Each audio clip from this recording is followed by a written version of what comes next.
S'il vous plaît, non. Vous ne pouvez pas me faire ça.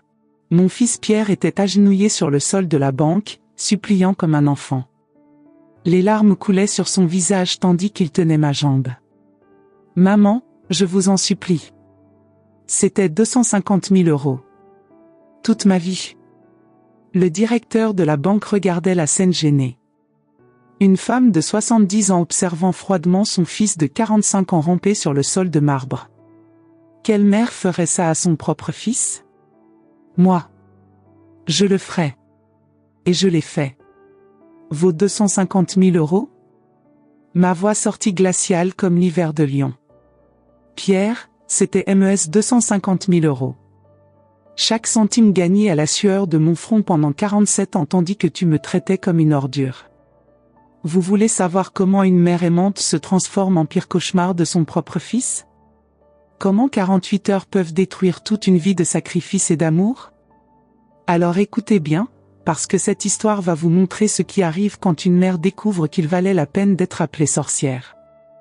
Je m'appelle Ophélie Marchand, j'ai 70 ans, et voici l'histoire de comment Noël 2024 est devenu le meilleur et le pire jour de ma vie. Le meilleur pour moi. Le pire pour le fils ingrat que j'ai élevé.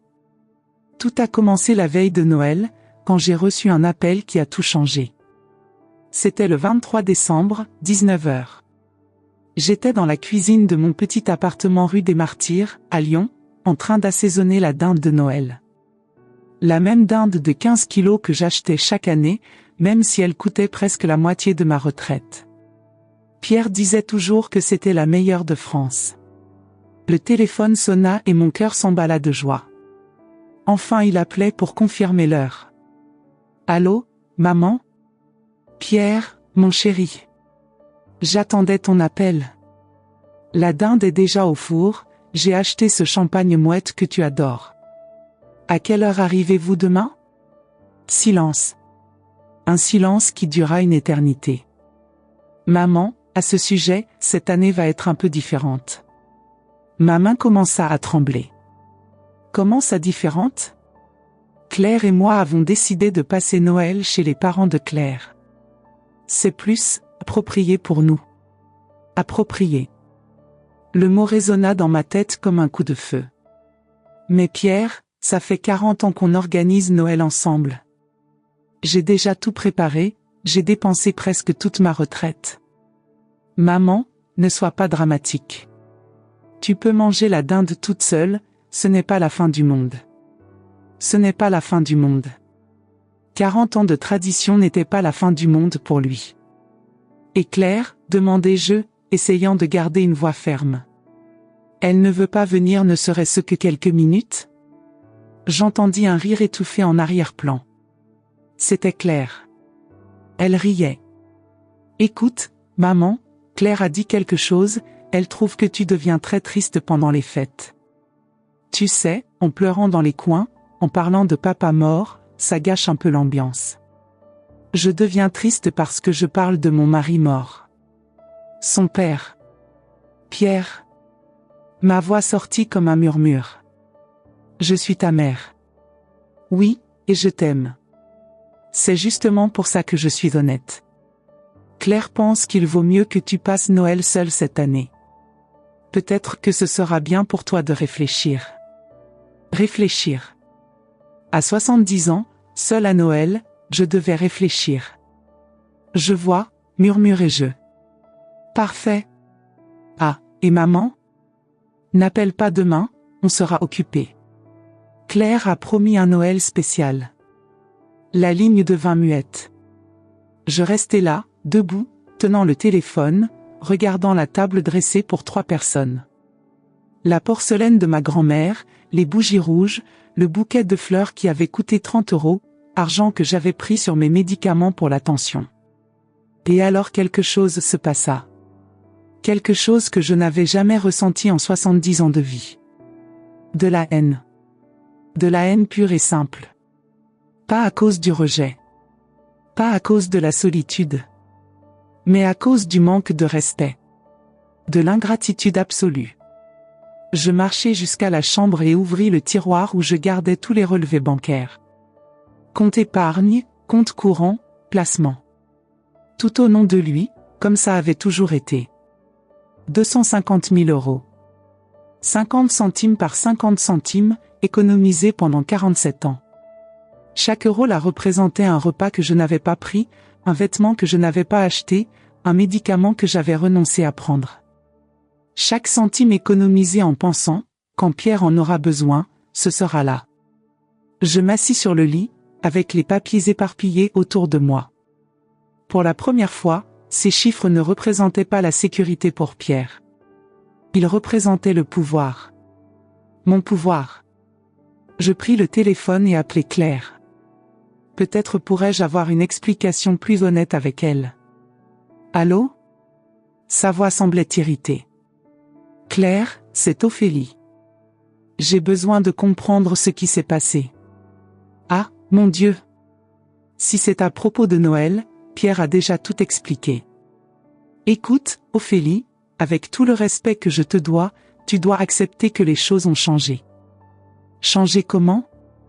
Tu es, comment dire, déprimante.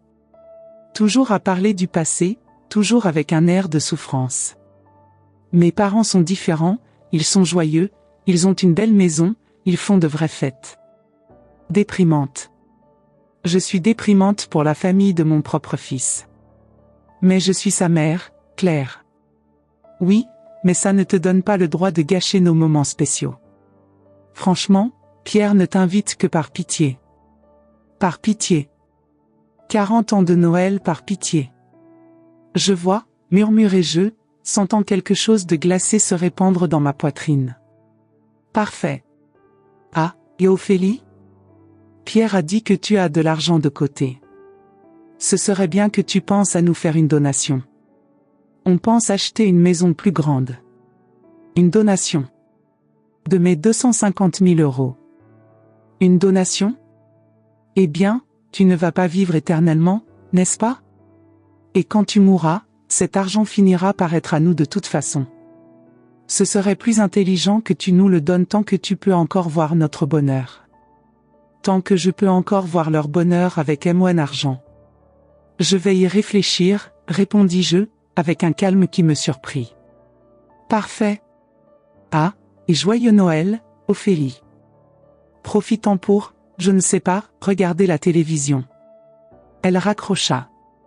Je restai là assise, dans le silence de ma chambre, tenant ses relevés bancaires. Pour la première fois en 47 ans, je regardais ces chiffres d'une façon complètement différente. Ce n'était pas l'héritage de Pierre. C'était la preuve que j'avais été idiote toute ma vie. Je me levai, pris mon manteau le plus chaud et sortis sous la pluie glacée de Lyon. C'était la veille de Noël, presque 22 heures, et les rues étaient désertes. Je marchais sans but, laissant la pluie laver les larmes qui commencèrent enfin à couler. J'arrivai place Bellecour et m'assis sur un banc mouillé. Les lumières de Noël brillaient autour de moi, mais je ne m'étais jamais senti aussi seul. Dieu, murmurai-je vers le ciel sombre, si vous m'entendez, donnez-moi la force de faire ce que je dois faire. Et à ce moment-là, une certitude cristalline s'empara de mon esprit. Ce n'était pas une question de vengeance. C'était une question de dignité. C'était de me valoriser enfin après toute une vie passée à être traité comme un objet jetable. Je rentrai chez moi trempé, mais avec une décision prise. Le matin du 24 décembre, Noël, je me réveillai à 6 heures avec une sensation étrange, la paix. Pour la première fois en décennies, je ne ressentis pas cette anxiété désespérée de plaire à tout le monde. Je préparai mon petit déjeuner calmement, croissants frais, confiture de fraises maison, café fort. Je mangeais lentement, savourant chaque bouchée. Quand était-ce la dernière fois que j'avais fait ça? À 8 heures, j'appelai le Crédit Lyonnais. Bonjour, j'aimerais prendre rendez-vous urgent avec le directeur pour demain, le 26. C'est au sujet d'un virement bancaire important. Certainement, madame. Quel serait le montant approximatif? 250 000 €. Un silence de l'autre côté. Parfait, madame. Nous vous attendrons à 9 heures. Je raccrochai et souris. Pour la première fois depuis des mois, je souris vraiment. Je passais Noël seul, mais pas triste. Je mangeais la dinde entière pendant 3 jours, bus le champagne mouette en regardant de vieux films, et pour la première fois depuis des années, je me sentis libre. Vous voulez savoir ce qui s'est passé quand je suis entré dans cette banque le matin du 26 décembre? Vous voulez découvrir la tête qu'a fait mon fils quand il a découvert que ses plans s'étaient écroulés? Alors continuez avec moi, parce que ce qui suit va changer à jamais la façon dont vous voyez l'amour maternel. Et je vous garantis, vous ne sous-estimerez plus jamais une femme de 70 ans. Le matin du 26 décembre, à 8h45, j'étais debout devant le Crédit Lyonnais de la place Bellecour, tenant un dossier avec tous les documents bancaires. Mes mains ne tremblaient pas. Mon cœur battait fermement. Pour la première fois en 70 ans, je savais exactement qui j'étais et ce que je valais.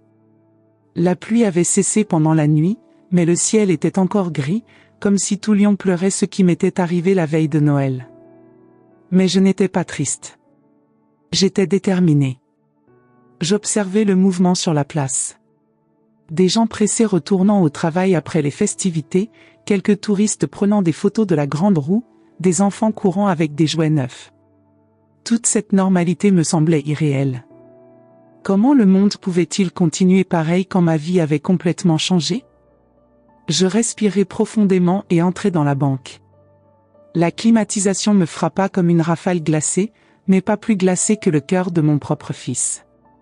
Le directeur, Monsieur Dubois, me reçut avec ce sourire condescendant que les hommes utilisent toujours avec les femmes âgées. Un sourire qui disait « Faisons semblant que vous comprenez quelque chose à l'argent ». Il n'avait aucune idée de ce qui était sur le point d'arriver. « Madame Marchand, vous avez mentionné un virement de 250 000 €. Puis-je demander vers où ce serait ?» Sa voix avait ce ton paternel irritant que je connaissais bien. Pendant des décennies, des hommes comme lui avaient essayé de m'expliquer des choses comme si j'étais une enfant. Vers mon compte personnel. Je veux retirer tout l'argent des comptes joints que j'entretiens avec mon fils. Il cligna plusieurs fois des yeux, comme s'il n'avait pas compris. Pardon, madame, mais, ce sont 250 000 €. Vous êtes sûr? Monsieur Dubois, ma voix sortit ferme comme de l'acier, ce sont 47 ans de ma vie dans ces comptes. Chaque euro a été gagné à la sueur de mon front. Maintenant je veux tout récupérer. Je vis son expression changer. Il tapota sur l'ordinateur, fronçant les sourcils, visiblement mal à l'aise. Il n'avait probablement jamais eu affaire à une situation comme celle-ci, une femme âgée retirant une fortune des comptes de son fils. « Madame, dit-il après quelques minutes, ces comptes sont au nom conjoint, mais je vois ici que tous les dépôts ont été faits par vous. » Mon Dieu! Depuis 1977. Exactement. 47 ans de travail acharné. Et maintenant je veux tout transférer vers un compte exclusivement à moi. Mais... Il hésita, vous n'avez pas besoin de l'autorisation de votre fils? À ce moment-là, quelque chose s'alluma en moi. Je souris. Un sourire glacé qui fit visiblement frissonner l'homme. Monsieur, l'argent est à moi. Il n'avait qu'un accès. Je n'ai besoin de l'autorisation de personne pour toucher à ce qui est à moi. À moins que vous ne suggériez que je n'ai pas la capacité mentale pour prendre cette décision? Il déglutit péniblement. Non, non, bien sûr que non, madame. C'est une somme considérable. Considérable pour qui? Pour moi, qui ai travaillé presque un demi-siècle pour la rassembler? Ou pour vous, qui gagnez probablement plus en un mois que moi en une année? Le silence qui suivit fut gênant. D'autres clients commencèrent à me regarder, curieux. Une femme de 70 ans confrontant un directeur de banque n'était pas quelque chose qu'on voyait tous les jours. Bien sûr, madame, murmura-t-il finalement. Je vais organiser le virement immédiatement. Pendant qu'il tapait sur l'ordinateur, je regardais autour de moi. La banque était décorée dans des tons dorés et de marbre, essayant de transmettre solidité et confiance. Mais pour moi, à ce moment-là, elle représentait la libération. Chaque touche qu'il appuyait me libérait un peu plus des chaînes que j'avais moi-même créées. « Madame, dit-il après une dizaine de minutes, j'ai besoin que vous signiez quelques documents. » Je signai chaque papier avec une écriture ferme qui me surprit.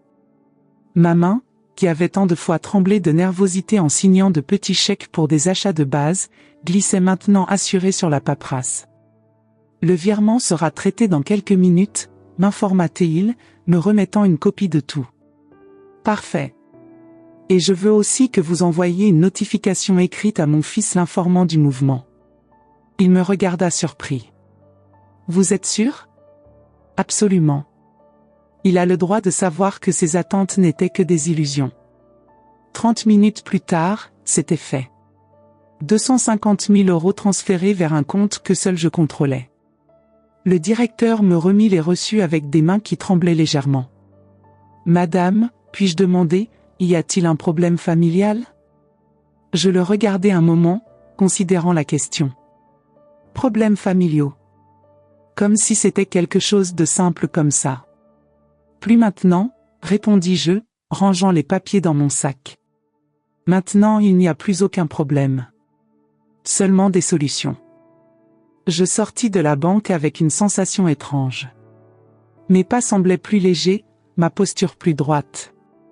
C'était comme si j'avais laissé un poids de décennies dans ce bâtiment de marbre. Je marchai lentement jusqu'à un café rue de la République. Il n'y avait pas d'urgence. Pour la première fois depuis des années, j'avais du temps. Tout le temps du monde. Le café était presque vide, normal pour un matin post-Noël. Je choisis une table près de la fenêtre, où je pouvais observer le mouvement de la rue. Je commandai un café au lait et un croissant aux amandes, celui cher que je regardais toujours avec envie mais n'achetais jamais. « Ça fait 4,50 €, madame, » dit la serveuse. Je donnai un billet de 10 €. Gardez la monnaie. La jeune fille me regarda surprise. Elle n'était probablement pas habituée aux pourboires généreux de la part de dames âgées. Je m'assis et observai le mouvement.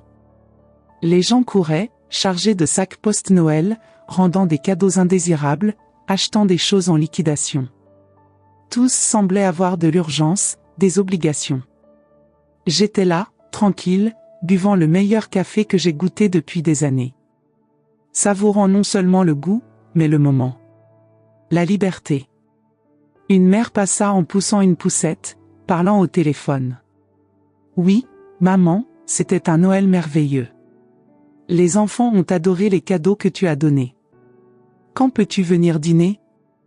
Je sentis une pointe dans la poitrine. C'était comme ça que ça devrait être. C'était comme ça que j'avais imaginé que serait ma vie. Mais ce n'était pas le moment des lamentations. C'était le moment de célébrer ma nouvelle liberté. À 10h30, mon téléphone vibra. Un message de la banque confirmant le virement. Pierre devait déjà avoir été notifié. Je souris, imaginant sa tête en découvrant que ses « économies » avaient disparu. 15 minutes plus tard, comme je m'y attendais, mon téléphone sonna. C'était Pierre. Mon cœur s'accéléra, mais pas de peur ou d'anxiété. D'expectative. D'une étrange satisfaction. « Allô ? Maman ? Qu'est-ce que tu as fait ?» Sa voix était hystérique, désespérée. Je pouvais entendre Claire crier en arrière-plan. « Bonjour, Pierre. Comment s'est passé ton Noël spécial ?» Ma voix sortit calme, presque douce. « Ne change pas de sujet. Je suis allé à la banque tout à l'heure. » « Où est l'argent ?» Je pris une gorgée de café, savourant autant le liquide que le moment. « Quel argent, chérie ? Ne fais pas l'innocente. Les 250 000 €. Où sont-ils ?» La serveuse me regarda inquiète, entendant les cris qui sortaient de mon téléphone. Je fis un geste rassurant vers elle. « Ah, cet argent, » répondis-je avec la naturalité de quelqu'un qui parle de la météo. « Il est avec moi. » Le silence qui suivit fut si profond que je pensai un moment que l'appel avait coupé. « Avec moi » continuai-je, profitant du silence, dans mon compte personnel. Où il aurait toujours dû être. « Tu as perdu la tête ? Cet argent était à moi. Il était à toi ? » Ma voix sortit dangereusement calme. Les gens du café commencèrent à me regarder, mais je m'en fichais. Pierre, réponds-moi à une question simple. As-tu déposé un seul centime dans ces comptes ces 47 dernières années? Silence à nouveau. Parce que j'ai vérifié tous les relevés hier soir. Tu sais ce que j'ai découvert? Le dernier dépôt que tu as fait était en 1999. 50 francs que ta grand-mère t'avait donné comme cadeau d'anniversaire. 50 francs en 25 ans, Pierre. Mais tu as toujours dit que c'était pour moi. Toujours. Et c'était le cas. Quand je pensais que tu m'aimais. Quand je croyais que j'avais de l'importance pour toi. Maman, je t'aime. Tu es ma mère. Vraiment? Alors dis-moi, pourquoi je n'ai pas été invitée au Noël de ta famille? Pourquoi ta propre belle-fille m'a dit que je suis déprimante? Autre silence. Je pouvais entendre Claire parler nerveusement en arrière-plan, mais je n'arrivais pas à distinguer les mots. Pierre, pendant 47 ans j'ai travaillé 3 fois plus pour économiser cet argent. Tu sais combien d'emplois j'ai eu? Combien de nuits de sommeil j'ai perdu en nettoyant des bureaux, en cousant des vêtements, en m'occupant de personnes âgées. Tout en pensant à ton avenir. Maman. Et j'ai découvert avant-hier que mon avenir n'avait jamais d'importance pour toi. Que je n'existe que quand tu as besoin de quelque chose. Ce n'est pas vrai? Non. Ma voix devint plus dure. Alors explique-moi, quand était-ce la dernière fois que tu as demandé comment allait ma santé? Quand était-ce la dernière fois que tu as remarqué que j'avais maigri de 5 kilos parce que je n'arrivais pas à bien manger? Quand était-ce la dernière fois que tu as remarqué que j'étais triste? Il ne répondit pas. Il ne pouvait pas répondre. L'argent est avec moi, Pierre. Et il va rester avec moi. Je vais le dépenser enfin avec qui le mérite, moi-même. Tu ne peux pas faire ça. J'ai besoin de cet argent. Claire et moi avons des projets. Des projets qui n'incluent pas la femme qui a travaillé toute sa vie pour les rendre possibles. Maman, je t'en supplie. Sans cet argent, je ne peux pas acheter la maison plus grande. Je ne peux rien faire. Je pris une autre gorgée de café, observant un pigeon qui picotait des miettes sur le trottoir. Quelle liberté simple et belle. Pierre, ma voix devint douce, presque maternelle, tu as 45 ans. Tu as un emploi. Tu as une épouse qui travaille aussi. Si vous deux, ensemble, n'arrivez pas à acheter une maison avec votre propre argent, peut-être que le problème n'est pas le manque d'héritage anticipé. Mais j'ai toujours compté sur cet argent. Et ça a été ta première erreur. Ne compte jamais sur ce qui ne t'appartient pas. Et n'assume jamais que les sacrifices n'ont pas de limite. Je raccrochai le téléphone et l'éteignis complètement. Je restai là assise, finissant mon café avec une tranquillité que je ne ressentais pas depuis des décennies.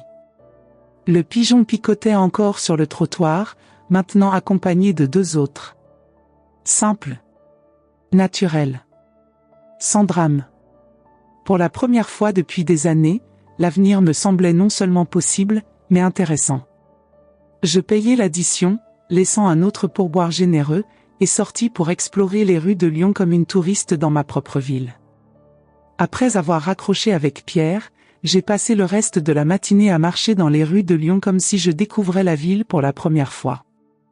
Je suis entré dans des boutiques que j'avais toujours admirées de loin, j'ai essayé des parfums chers, j'ai goûté des chocolats belges dans une confiserie de la Presqu'île. Chaque euro dépensé était une petite vengeance contre des décennies d'abnégation. Rue Édouard Herriot, je me suis arrêté devant une boutique élégante qui m'avait toujours intimidé. Des vêtements de marque, des vitrines sophistiquées, des vendeuses impeccables. Pendant des années, j'étais passé par là en imaginant comment ce serait de porter quelque chose de ces pièces, mais je me trouvais toujours inadéquate, trop vieille, trop pauvre.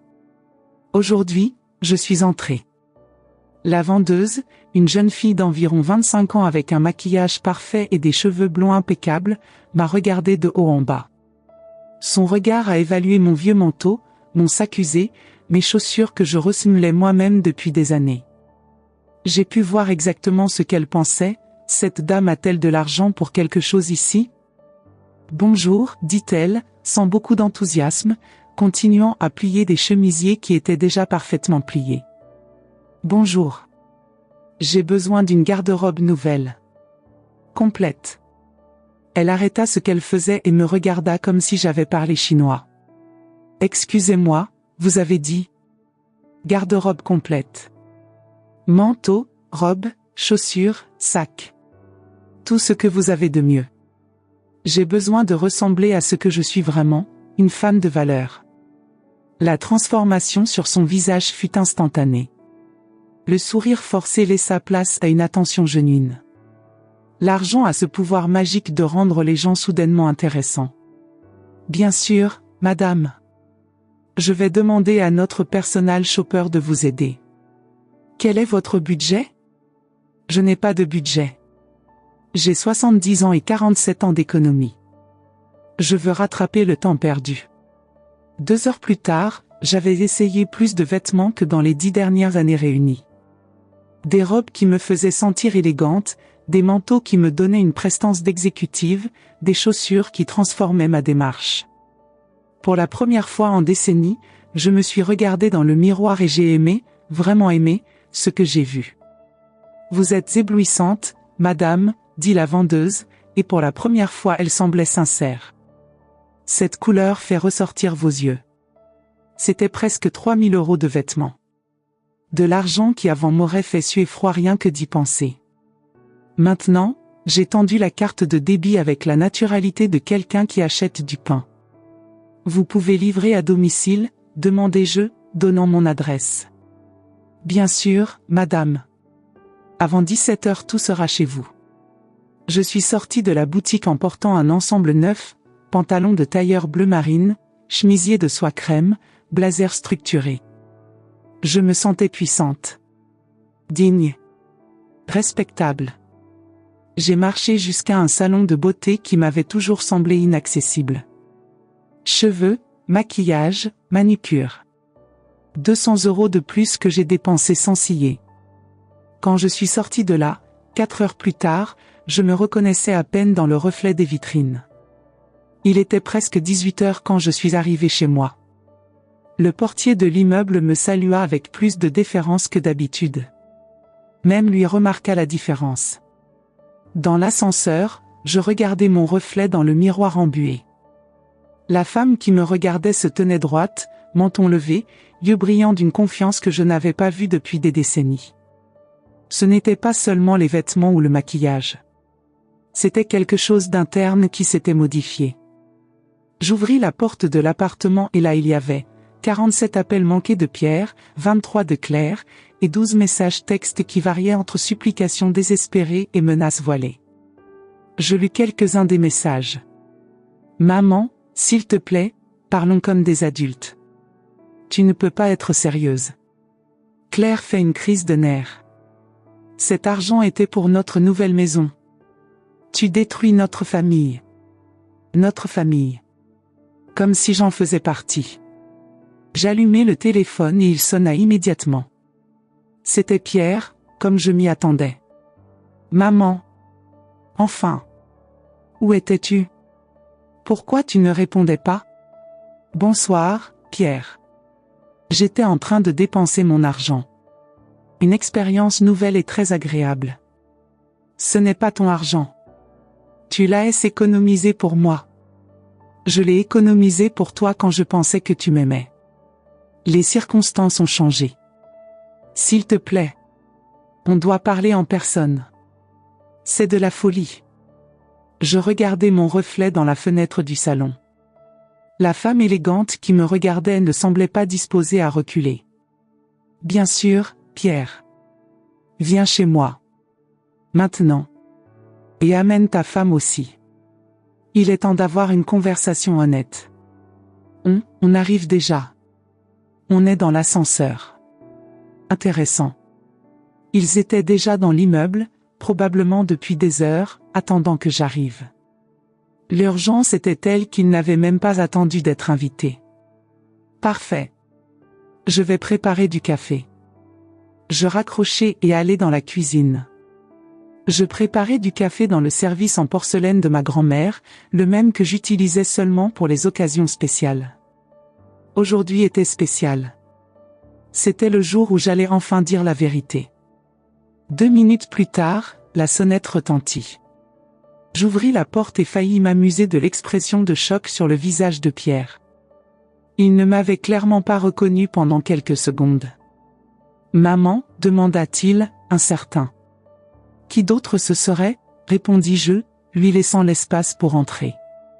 Pierre et Claire entrèrent, mais restèrent debout dans le salon comme s'ils étaient en territoire ennemi. Pour la première fois depuis des années, il était venu me rendre visite le même jour qu'il avait appelé. Intéressant comme 250 000 € peuvent accélérer l'amour filial. Pierre avait le visage rouge, les yeux gonflés. Il avait pleuré, un homme de 45 ans pleurant pour de l'argent qui n'avait jamais été à lui. Claire était derrière lui, essayant de paraître contrôlée, mais je voyais la fureur mal déguisée dans ses yeux. « Vous voulez du café » offris-je, comme je le faisais toujours. C'était automatique, maternel. « On ne veut pas de café » explosa Claire. « On veut récupérer notre argent. » « Votre argent ?» Je la regardais calmement, m'asseyant dans mon fauteuil favori, le même où j'avais brodé des centaines de petits vêtements pour Pierre quand il était bébé. « Claire, as-tu contribué avec un seul centime à ces comptes ? » « Non, mais... » « Pierre, continuai-je, sans la lâcher du crochet, as-tu déposé un seul centime dans ces comptes ces 20 dernières années ? » « Maman, ça n'a pas d'importance. Tu as toujours dit que c'était pour moi. » Et c'était le cas. Quand je pensais que tu te souciais de moi. Je m'y soucie d'ETOI, cria-t-il, et pour la première fois depuis des années je vis de vraies larmes dans ses yeux. Je me levai lentement, sentant le pouvoir de ma nouvelle posture, de mes nouveaux vêtements, de ma nouvelle attitude. Tu te soucies de moi ? Ma voix sortit calme, mais chargée d'années de blessures accumulées. Pierre, quand était-ce la dernière fois que tu es venu me rendre visite juste pour savoir comment j'allais ? Sans vouloir que je couse quelque chose, sans avoir besoin d'argent emprunté, sans vouloir que je m'occupe de quelque chose pour toi. Il ouvrit la bouche, mais aucun son ne sortit. Je vais te faciliter la tâche, continuai-je. C'était en mars 2010. Tu venais d'être promu et tu es venu me le dire. Tu es resté ici 2 heures. On a parlé de ta vie, de tes projets. Tu as même demandé comment allait ma santé. Tu sais combien de temps ça fait ? 14 ans, Pierre. 14 ans. Ce n'est pas vrai. Non. Alors dis-moi, quel médicament je prends ? Depuis combien de temps mon genou droit me dérange ? Quel médecin me suit ? Comment va ma tension ? Quel est le nom de ma seule amie ? La voisine du 3e étage ? Le silence qui suivit fut assourdissant. Il me regardait comme si je parlais une langue inconnue. Tu ne sais rien de ma vie, Pierre. Absolument rien. Pour toi, je n'existe que quand tu as besoin de quelque chose. Je suis une sorte de service d'utilité publique. Disponible 24 heures, toujours prête à aider, ne me plaignant jamais. Maman. Sa voix sortit comme un murmure brisé. Et le pire de tout, continuai-je, sentant des décennies de douleur se transformer en mots, ça a été de découvrir que vous deux attendez littéralement que je meure pour récupérer l'argent. Claire devint rouge comme une tomate. On n'a jamais dit ça. Claire, ma voix sortit dangereusement basse, tu m'as littéralement dit hier que je ne vais pas vivre éternellement et qu'il serait plus intelligent que je vous donne l'argent tout de suite. Tes mots exacts étaient, ce serait bien que tu nous le donnes tant que tu peux encore voir notre bonheur. Elle ouvrit et ferma la bouche plusieurs fois, comme un poisson hors de l'eau. Vous savez quel a été le moment le plus douloureux de ma vie ? Je sentis les larmes commencer à se former, mais ma voix resta ferme. Ce n'était pas quand mon mari est mort d'un cancer à 52 ans. Ce n'était pas quand j'ai perdu mes parents. Ce n'était pas quand j'ai dû travailler 3 emplois pour élever mon fils seul. Pierre s'était effondré sur le canapé, couvrant son visage de ses mains. C'était avant-hier, quand mon propre fils m'a dit que je gâche l'ambiance des fêtes. quand j'ai découvert que ma présence est considérée comme un fardeau par la personne que j'aime le plus au monde. Je me levai et allai jusqu'à l'armoire, prenant le dossier que j'avais soigneusement préparé. À l'intérieur, tous les reçus de dépôt des 47 dernières années, organisés chronologiquement. Vous voulez voir ce que sont vraiment 250 000 €? Je versai tout sur la table basse. Chacun de ces papiers représente un choix. Un choix de mettre l'avenir de mon fils au-dessus de mon présent. Je pris un reçu au hasard et le lus à voix haute. Mars 1985. 200 francs. Cet argent était pour une consultation chez le dentiste. J'ai eu mal aux dents pendant 6 mois, prenant des analgésiques bon marché, parce que j'ai économisé cet argent pour toi. J'en pris un autre. Décembre 1992. 500 francs. C'était pour acheter un manteau d'hiver. J'ai passé 3 mois à porter le manteau troué de ma mère, cousant et recousant les déchirures, parce que j'ai économisé cet argent pour toi. Et un autre. Juillet 2001. 300 €. C'était pour une petite chirurgie du genou. Jusqu'à aujourd'hui je boite de la jambe droite les jours froids, parce que j'ai économisé cet argent pour toi. Pierre sanglotait maintenant, mais je ne pouvais pas m'arrêter. Des décennies de silence étaient en train d'être brisées. Août 2010. 800 €. C'était pour repeindre cet appartement. Jusqu'à aujourd'hui je vis avec ces murs écaillés, prétendant que ça ne me dérange pas, parce que j'ai économisé cet argent pour toi. Maman, arrête. Je t'en supplie, cria-t-il entre les sanglots. Pourquoi? C'est trop difficile d'entendre la vérité? Imagine vivre cette vérité pendant 47 ans. Claire, qui était restée silencieuse, explosa finalement. Écoute, Ophélie, tout ça c'est très dramatique, mais tu as créé ces attentes toute seule. Personne ne t'a demandé de faire tous ces sacrifices. Le silence qui suivit fut si profond que je pus entendre le tic-tac de l'horloge ancienne au mur. Pierre leva lentement la tête et regarda sa femme avec une expression que je n'avais jamais vue auparavant. C'était comme s'il voyait Claire pour la première fois. Vraiment voyait. Claire, sa voix sortit basse, dangereuse, comment peux-tu dire une chose pareille? C'est la vérité. Elle a fait ses choix toute seule. Maintenant elle veut nous culpabiliser pour les décisions qu'elle a prises. Les décisions qu'elle a prises, Pierre répéta lentement, ont été de m'aimer inconditionnellement pendant toute ma vie. Pierre, tu te fais manipuler. Elle fait du drame pour. Tais-toi, rugit-il, se levant du canapé comme un ressort. Tais-toi simplement. Claire recula, clairement effrayée par la réaction de son mari. Tu veux parler de drame? Pierre continua, sa voix tremblant de colère. Le drame c'est que j'ai 45 ans et que je n'ai jamais demandé si ma mère allait bien. Le drame c'est que j'ai une femme qui considère la femme qui m'a donné la vie comme un embarras.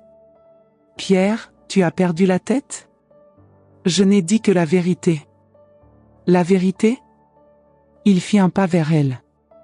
La vérité c'est que ma mère a travaillé comme une esclave toute sa vie pour me donner tout ce dont j'avais besoin.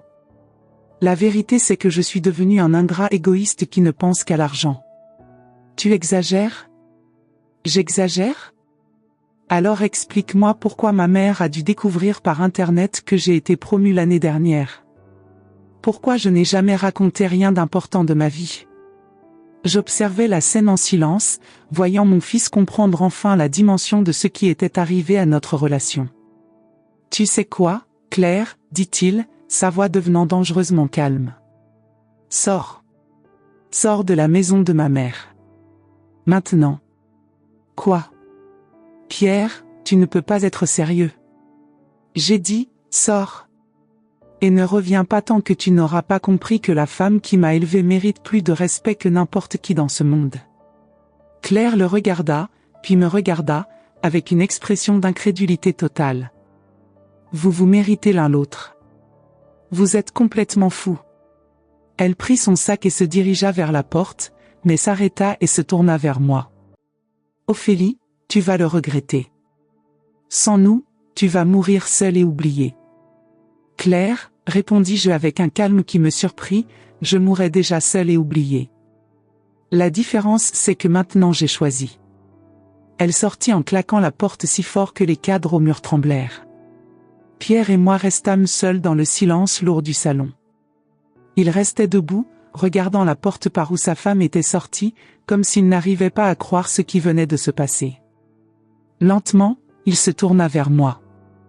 Les larmes coulaient librement sur son visage. « Maman, murmura-t-il, je suis un monstre. » Je marchai vers lui et, pour la première fois depuis des années, je tins son visage entre mes mains. « Non, Pierre. Tu n'es pas un monstre. Tu es un homme qui s'est perdu en chemin. Mais il y a encore du temps pour se retrouver.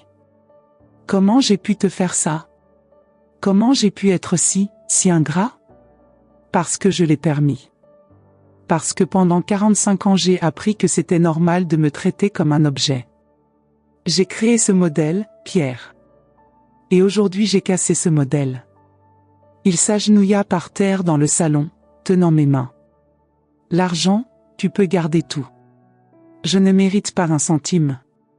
Je ne mérite même pas d'être appelé ton fils. » Je m'agenouillai aussi, me mettant à la hauteur de ses yeux. « Pierre, je n'ai pas fait ça par vengeance. Je l'ai fait par dignité. Par amour-propre. Et pour toi aussi. » « Pour moi? Oui. Parce que tu as besoin d'apprendre que les gens n'existent pas seulement pour te servir. Que l'amour doit être mutuel. Que le respect se gagne, ne s'hérite pas. » Nous restâmes là, agenouillés sur le sol du salon, nous regardant en silence. C'était comme si nous nous connaissions pour la première fois depuis des décennies. « Maman, dit-il finalement, y a-t-il un moyen pour moi de reconquérir ton amour? Un moyen de réparer ce gâchis que j'ai fait? » Je regardais mon fils, vraiment regardé pour la première fois depuis des années. Je vis des rides que je n'avais pas remarquées, des cheveux gris aux tempes, une tristesse profonde dans les yeux. Je vis un homme de 45 ans qui s'était perdu quelque part en chemin, mais qui avait encore en lui le petit garçon doux que j'avais élevé. « Il y en a, oui, répondis-je. Mais ça va demander du travail. Beaucoup de travail. N'importe quoi. Je fais n'importe quoi pour récupérer ma mère. Première condition, tu vas te séparer de cette femme. N'importe qui ne peut pas respecter ta mère ne pourra jamais te respecter vraiment. » Il acquiesça sans hésiter. J'y pensais depuis des mois. Aujourd'hui ça a été la goutte d'eau. Deuxième condition, tu vas commencer à venir me rendre visite une fois par semaine. Pas pour demander des faveurs, pas pour résoudre tes problèmes. Juste pour qu'on parle. Pour que tu me connaisses comme personne, pas comme fonction. Oui. Oui, je veux ça. Troisième condition, tu vas me laisser dépenser cet argent pour moi-même. Sans culpabilité, sans pression, sans attente d'héritage futur. À 70 ans, je vais enfin apprendre à me mettre en premier. Il tint ma main fort. Tu mérites chaque centime. Et tu mérites bien plus que de l'argent. Qu'est-ce que je mérite le plus, Pierre? Du respect. De l'amour vrai. De la considération. Tu mérites d'être traité comme la femme extraordinaire que tu as toujours été, et que j'ai été trop idiot pour remarquer. Pour la première fois depuis de nombreuses années, je sentis que mon fils me voyait vraiment. Pas comme une extension de lui-même, pas comme une prestataire de service, mais comme une personne avec une valeur propre. C'était un début. Un début difficile, douloureux, mais réel. Et pour la première fois depuis des décennies, j'avais l'espoir qu'on pourrait construire une relation basée sur le respect mutuel, pas sur l'obligation et la culpabilité. La vraie transformation ne faisait que commencer. 6 mois se sont écoulés depuis ce Noël qui a changé nos vies. Pierre a tenu toutes ses promesses. Il a divorcé de Claire en mars, a commencé à me rendre visite tous les jeudis, et pour la première fois depuis des décennies, je sentais que j'avais un vrai fils. Mais la vie avait une dernière surprise en réserve pour moi. C'était un jeudi de juin quand Pierre arriva pour notre visite hebdomadaire. Il apportait des fleurs, comme il le faisait toujours maintenant, et semblait plus animé que d'habitude. Maman, je dois te raconter quelque chose. Qu'est-ce qu'il y a? Demandai-je, servant le café de l'après-midi. Tu te souviens d'Isabelle? La kinésithérapeute qui m'a aidé avec l'épaule il y a quelques années? Je me souvenais vaguement. Une femme gentille, d'environ 40 ans. Je me souviens, oui. On s'est recroisés. Eh bien, on apprend à mieux se connaître. Mon cœur fit un bond. Vraiment? Vraiment. Et maman, elle est complètement différente de Claire. Elle a demandé de tes nouvelles dès le premier rendez-vous. Elle a dit qu'elle aimerait beaucoup te connaître. Elle veut me connaître? Elle veut. Et tu sais quoi d'autre? Quand je lui ai raconté notre histoire, sur Noël et comment je t'avais maltraité, elle s'est fâchée contre moi. Elle a dit que j'avais été un idiot et que tu es une femme admirable. Je souris. J'aimais déjà cette Isabelle. Elle peut venir dîner avec nous la semaine prochaine? Bien sûr qu'elle peut. Pierre se leva et me serra fort dans ses bras. Maman, merci de ne pas avoir renoncé à moi. Je n'aurais jamais renoncé à toi, Pierre. J'avais juste besoin que tu ne renonces pas à moi.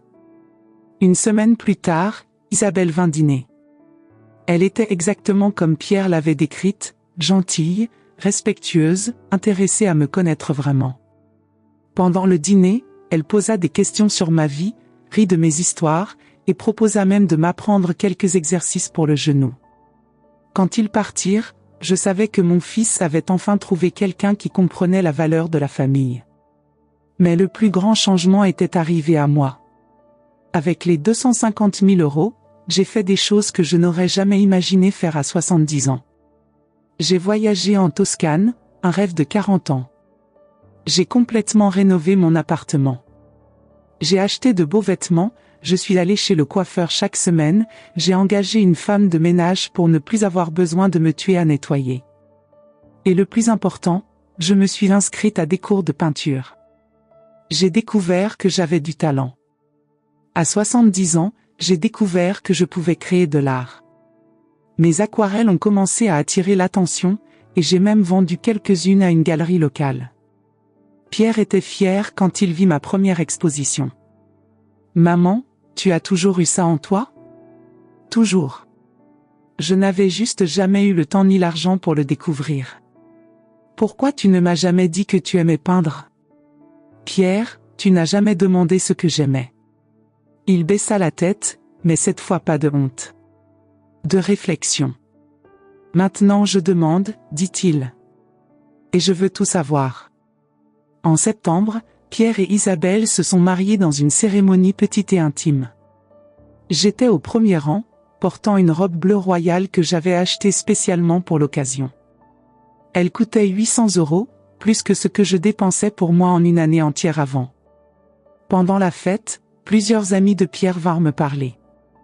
Ils voulaient connaître l'artiste de la famille. J'étais l'artiste de la famille maintenant. Ta mère est incroyable, j'entendis Isabelle dire à Pierre. Elle a une énergie contagieuse. Énergie contagieuse. À 70 ans, j'avais une énergie contagieuse. Ce soir-là, quand je rentrais chez moi après la fête, je me regardais dans le miroir de la chambre. La femme qui me regardait était complètement différente de celle d'il y a 8 mois. Ce n'était pas seulement les beaux vêtements ou la coiffure bien faite. C'était l'éclat dans les yeux. C'était la posture droite. C'était le sourire vrai. C'était une femme qui se respectait. Et qui avait appris aux autres à la respecter aussi. Mon téléphone sonna. C'était Pierre. Maman, je voulais juste te remercier. Pourquoi? Pour avoir eu le courage de dire « ça suffit ». Pour m'avoir appris ce qui compte vraiment. Et qu'est-ce qui compte vraiment, Pierre? Les gens qu'on aime. Le temps qu'on passe ensemble. Le respect mutuel. Et tu as appris ça tout seul? Je l'ai appris en observant la femme la plus forte que je connaisse. Ma mère. Après avoir raccroché, je restais à penser à tout ce qui était arrivé. Comment une décision simple, retirer mon propre argent de la banque, avait complètement changé nos vies. Mais ce n'était pas l'argent qui avait tout changé. C'était l'attitude. Pendant 70 ans, j'avais appris aux gens autour de moi que c'était normal de me dévaloriser. Que c'était acceptable de me traiter comme un deuxième choix. Que mes sentiments n'importaient pas autant que ceux des autres. Et quand j'ai finalement dit non, quand je me suis finalement mise en premier, tout a changé. Pierre est devenu un meilleur fils parce que je suis devenue une mère qui se valorise. Isabelle me respecte parce que je me respecte. Les gens me voient comme artiste parce que je me vois comme artiste. La vie me traite bien parce que j'ai enfin appris à bien me traiter. Aujourd'hui, 1 an après ce Noël terrible, je peux dire que ça a été le meilleur cadeau que j'ai jamais reçu. Pas parce que c'était bien sur le moment, c'était horrible. Mais parce que ça m'a réveillé à une vérité que j'avais ignorée pendant des décennies. Personne ne va te valoriser si tu ne te valorises pas d'abord. Personne ne va te respecter si tu ne te respectes pas d'abord. Personne ne va t'aimer vraiment si tu ne t'aimes pas d'abord. À 71 ans, je vis la meilleure phase de ma vie. J'ai un fils qui m'aime et me respecte. J'ai une belle-fille qui est devenue une amie. J'ai un art qui me réalise. J'ai de l'argent pour vivre avec dignité. Et plus important, j'ai de l'estime de soi. Si vous qui m'écoutez êtes une mère, un père, une personne qui vit en se sacrifiant pour les autres, apprenez de mon histoire. L'amour n'est pas un sacrifice sans limite. L'amour, c'est le respect mutuel. Être une bonne mère, ce n'est pas accepter n'importe quel traitement. Être une bonne mère, c'est apprendre à vos enfants à valoriser ceux qui les aiment. Et si quelqu'un dans votre vie, fils, époux, ami, ne vous cherche que quand il a besoin de quelque chose, il est temps d'avoir une conversation sérieuse. Parce que vous méritez d'être aimé pour ce que vous êtes, pas pour ce que vous pouvez donner. Vous méritez d'être la priorité dans la vie de ceux que vous priorisez. Et il n'est jamais, jamais trop tard pour recommencer. J'ai recommencé à 70 ans. Et aujourd'hui je peux dire avec certitude, ça valait chaque larme, chaque moment difficile, chaque décision douloureuse. Parce qu'aujourd'hui je m'aime.